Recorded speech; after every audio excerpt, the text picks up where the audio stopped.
Hi Pisces! Welcome! Tingnan natin kung anong mensahe sa'yo ngayong February. Be open-minded po, hindi po halos lahat makaresonate kaya piliin niyo na lamang. And thank you nga po pala sa mga nag-subscribe, lalo na po sa mga bumabalik. Marami pong salamat. Start na tayo. Give me the message for Pisces. Give me the message for Pisces, please. Meron ka ditong lilies, okay? Nafe-feel ko dito yung new love or pwede rin sabihin may strong ka ditong secret admirer, okay? Nagkakaroon ng pagtatangi sa'yo. Pwedeng kilala mo na to, pwedeng hindi rin, ano? Kasi nafe-feel ko dito, itong tao na ito ay Gemini, Aquarius, and Libra. 30 years old, okay? Give me more information. Nakikitaan ko dito yung spiritual love ng tao na to sa'yo. Okay? Or pwede rin sabihin, meron tong nakikitang something sa iyo. Meron ditong birds. So, di ba? May love birds. So, itong tao na ito talagang something spiritual. Pwedeng kilala mo na to, no? Itong nakakatangi sa'yo. Okay? Kasi nakikitaan ko dito yung spiritual love. Spiritual connection. Then, nakikitaan ko dito yung mensaheng parating sa'yo. Itong tao na ito, pure yung intention niya, okay? Nafe-feel ko din dito yung pagka-romantic. Gusto ko nito sa pagiging mong innocent or pwede rin sabihin, meron siya nakikita sa yung katangian mo na something na kakaiba na gustong-gusto ng tao na ito. Pwedeng madasalin ka, okay?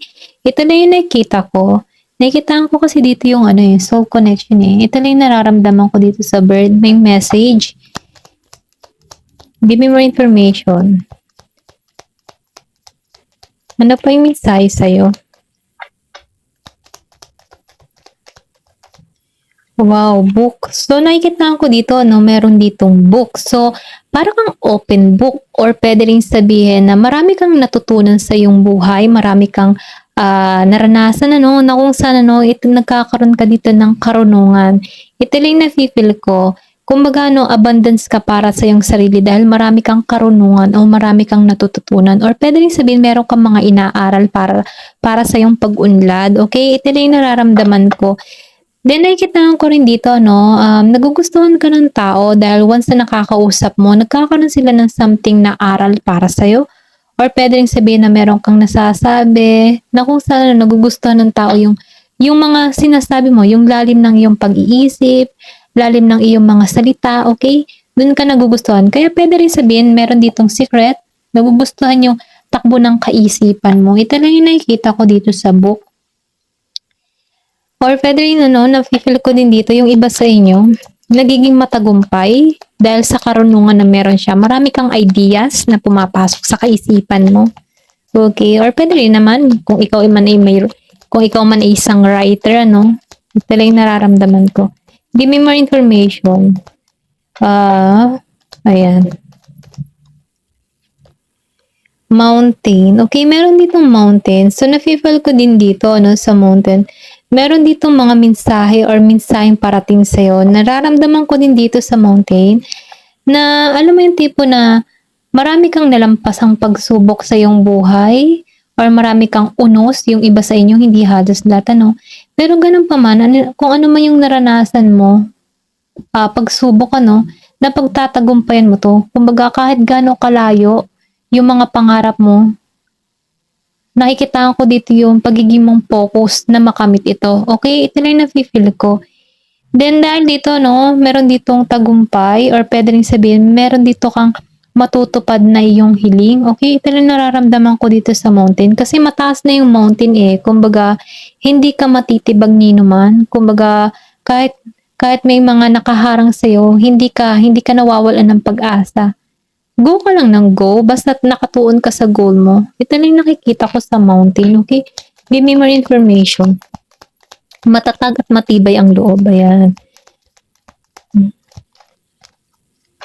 Give me the message. Ano pa yung mensahe sa'yo? Okay, meron ka dito na 3. So, nakikita ko dito, meron dito masayang mangyayari sa'yo, Nakikita ko yung tibay ng kalooban mo. Then, yung iba sa inyo, merong family affair na naganap. Pero, ganun pa man, nafe-feel ko dito na hindi ito naging hadlang. Yung iba sa inyo, kung meron kayong family affair or merong nangyayari sa inyong hindi maganda, no? Hindi ka matitinag. Kumbaga matibay ka pa rin dito. Kaya mo yung sarili mo. Ikaw yung tipo ng tao na independent. Ito lang yung nakikita ko dito sa tree. Kumbaga, ikaw yung tipo ng tao na hindi ka mapapatumba dahil mountain na to then sinabayan pa ng tree. Kumbaga, matibay talaga yung kalooban mo. Ito yung nakikita ko. Masyado kang matatag. Ayan. Give me more information. Then nakikitaan ko rin dito, kapag ikaw ay nagtatrabaho, talagang puspusan ka. Ayan. Para sa family mo. Oh, heart.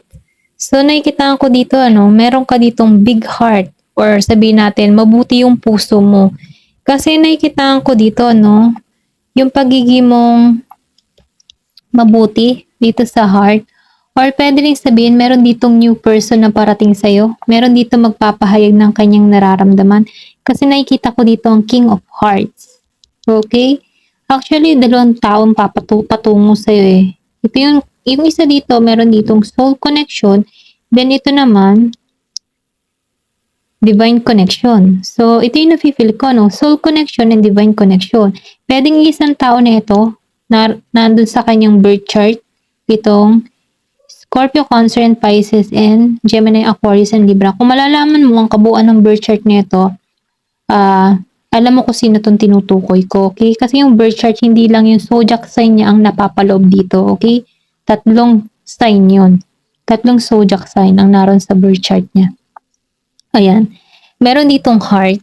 Kumbaga, yung pagmamahal nito ay umaapaw sa'yo. Ito lang nakikita ko. Meron birds and lilies and heart. Pwedeng marami ng karunungan tong tao na ito. Pwedeng energy mo to. Pwede rin sabihin energy to ng person na patungo sa'yo, okay? Ito yung mga karakter ng tao na ito. Matalino. May matututunan ka dito, okay? Ayan. Marami na tong tinahak na landas na napagtagumpayan niya. Kung bakit siya nagiging matibay. Pwede rin sabihin nagkaroon na rin to ng family pero hiwalay sa asawa. Yung ganun ba? Divorciado or pwede rin sabihin na byuda, okay? Kasi napipil ko dito yung 3. Independent, itong tao na to. Ayan. Give me more information. Ano pa yung mensahe? Or pwedeng sabihin ikaw to. Ikaw tong ganitong energy yung nababasa natin. Man.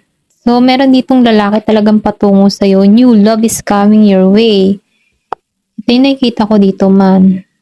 So, confirmation, Pwedeng single tong tao na to, single father, single mother, kasi meron na tong family. Ayan. Ito na yung nakikita ko, pwedeng divorciado or byuda. Ayan. Or pwede rin sabihin na single tong tao na ito, pero nandun yung kanyang authority. Yung pagiging niyang karakter bilang isang maging mabuting ama or ina. Ito lang yung nakikita ko dito. Ideal man, give me more information. Nice. So, meron ditong hiwalay. Pwedeng past person mo rin to. Kasi, family affair. Piliin nyo na lamang kasi ito lang nakikita ko. Meron ditong family affair. Kasi meron ditong mice. Merong hiwalay ang naganap sa inyo. Or pwede rin sabihin, meron tong hiwalay na ganap sa past person niya na patungo sa'yo. Piliin nyo na lamang. Pero ganun pa man kung ikaw man ay isang single, meron ditong new love na parating sa'yo. Okay? Hindi halos lahat pare-pareho kayo ng energy dito. Ito lang yung nakikita ko dito. Okay? Tingnan pa natin kung ano pa ang mensahe sa'yo. Give me the message for Pisces.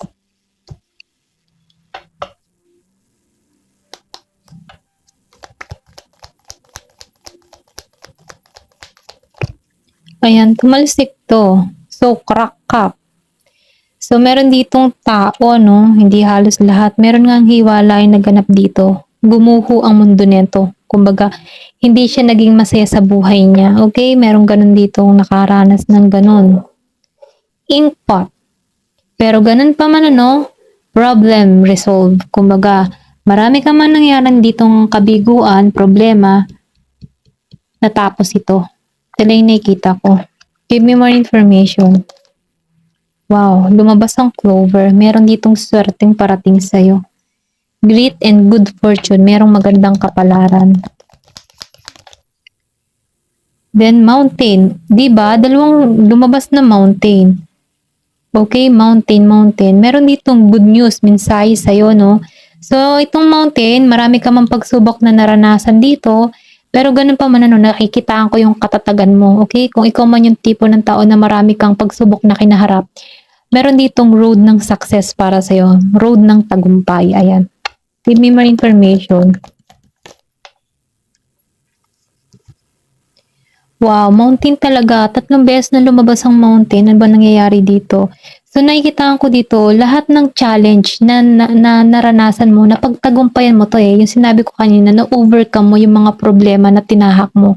Dahil doon ano, after nito, no, tagumpay na yung naghihintay sa'yo kasi nasa iyo na dito yung magandang kapalaran. Give me more information. So, grapes. Time to go out and have fun. Kumbaga, sinasabihan ka dito, ito na yung oras para magsaya ka, okay? Wag mong imukmok yung sarili mo, no? Para nang sa ganun, no, magmamasyal ka, lumanghap ka ng sariwang hangin, okay? Dahil ito yung magbibigay sa'yo ng good vibes or good energy. Kumbaga, feeling mo dito energized o nag-charge ka. Kasi nakikita ko dito, ang dami mong kabigo ang nangyari sa buhay mo eh. Pero matatapos na to. Target, goal-oriented person, okay? Ikaw yung tipo ng tao na talagang goal-oriented. Kapag meron kang gustong gawin or gusto mo yung pangarap mong makamit, ginagawa mo talaga yung paraan para makuha mo to. Kahit anumang bundok ang tahakin mo, hindi ka nasuko. Ayan. Give me more information. Younger man. So, meron ka ditong parating na younger man, okay? Itong tao nito ay meron ditong nagkaka-interest sa'yo. Younger man, okay? Ito lang yung nakikita ko dito. No, tingnan pa natin dito sa isa. Kung ano pa yung karagdagan. Kasi dalawang lumabas eh. Meron ditong matured man and younger man. Di ba yung sinabi ko kanina na dalawang tao yung patungo sa'yo? Mamili ka na lang sa kanila kung sino sa kanila. Younger or older. Ayan. Give me more information. Will.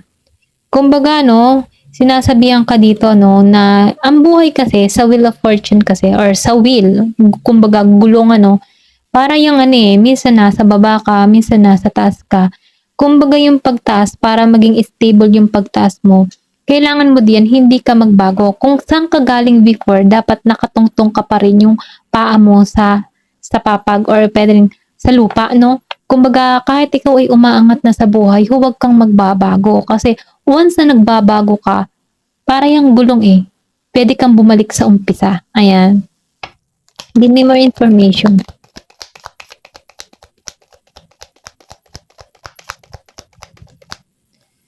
So, meron ka ditong pick up.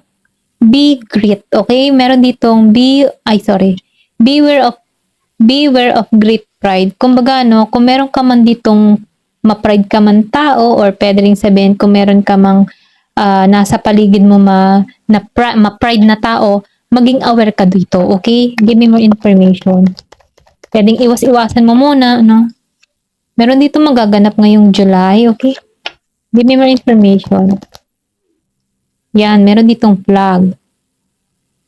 So, sinasabihan ka dito, no, do not attempt o do not be tempted to lower your standard. Kumbaga, wag mong ibaba ang iyong standard. Give me more information. Last. So, meron ka ditong bird flying. New is on the way. Meron ditong bago na parating sa'yo. Okay? Okay, hanggang dito na lamang po. Thank you for watching. Love and peace.